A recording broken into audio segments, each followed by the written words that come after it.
দেখে যাবেই না গুটিয়ে বস্তাটা কি করলে এটা খাবে না খাবে না দিদি মাইমা দিদি আকারে মাইমা আমি খাইনি দেখ মাইমা আকাচ্ছে দেখ দেখ খাবে দিদি খাবে কালী মশাই খাবে আকারে সবাই খেয়ে কাজ নেই তো দিদি বলে দিদি খেয়েছিস কোনোদিনও বিস্কুট আর আপেল খেয়ে দেখে মার কালে খাইনি বাবার কালে খা খেয়ে দেখ কিরম লাগে বল আপেল দিয়ে বিস্কুট দিয়ে সেদ্ধ করে মাছ আলা আজকে মাছ নিতে গেছি কালকে শনিবার না দুপুরবেলা সকালে কখন এসে আমি টের পাইনি আর সকালে আমি তখন তো বললাম মাছ আলাই খেয়াল করে আমি গেলাম এবারটা তাও যদি সকালে নেননি কেন আমি না খেয়াল করিনি শুকনো শুকনো হয়ে গেছে ও হবে কি আমি তখন বাসে উঠে পড়েছি এবার বললি তা বলছি কি যে হলো আস্ত রুই মাছ আমি আস্ত রুই কেটে দেবেন তা আজ কতটুক নেবেন আজ আমার কোকোর জন্যে 3 পিস 4 পিস হলেই হবে যদি কাঁটা থাকে তা দেন না দিই কাঁটা নেই তাই চেয়েছে কোকোর জন্য নেবেন তারপর হ্যাঁ একটুখানি জানলা খুলে দাও এবার বললি তা বলছি কি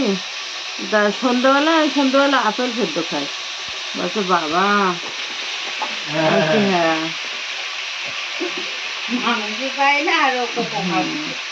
বলছে দুধ টুধ খায় না আমি না দুধ হলো দুধ খেতে চায় না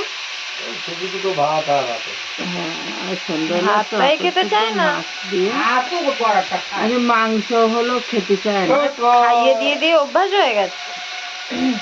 ভাতও তো খাই ভাত খেতে চায় ভাত খেলে তো ভাত তো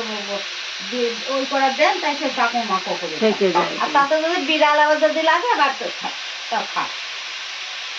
ওই জল তুলে দেবেন জল ভাত গুলো যদি বিড়ালে খাই কার গেল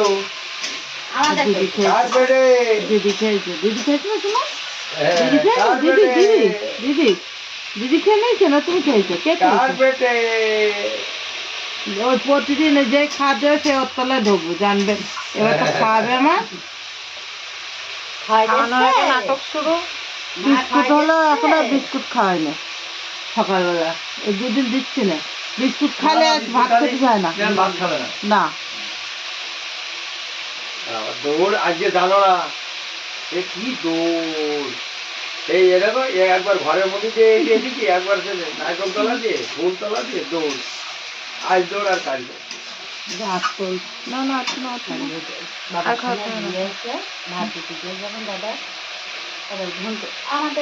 আমাদের কি করবো বলে সে তাই